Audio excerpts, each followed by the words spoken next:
This device is called a line isolation monitor. You may have seen devices like these on the walls of operating rooms and in other locations in a healthcare facility. Line isolation monitors are integral components of hospital isolated power systems.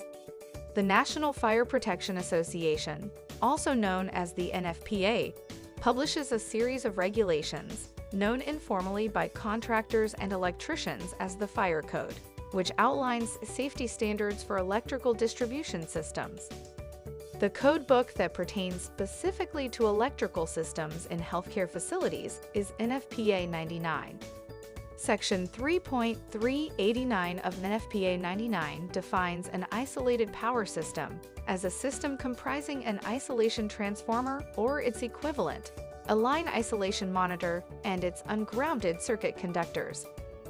Section 3.39 of NFPA 99 defines a line isolation monitor as a test instrument designed to continually check the balanced and unbalanced impedance from each line of an isolated circuit to ground, and equipped with a built-in test circuit to exercise the alarm without adding to the leakage current hazard.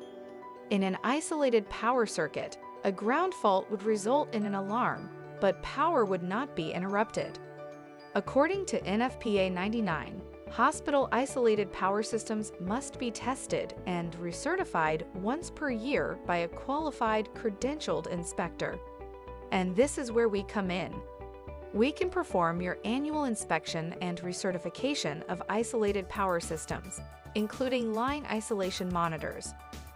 We will provide you with the documentation necessary to maintain compliance with NFPA 99, the Environment of Care Standards of the Joint Commission, and all other applicable regulations. We are ready to schedule your isolated power system inspections for the evenings and or on the weekends to provide minimum disruption of surgical operations. We can also provide replacement of inoperative line isolation monitors and perform system retrofits when necessary. Feel free to contact us with any questions you may have about isolated power systems, or to schedule your isolated power system and line isolation monitor recertification.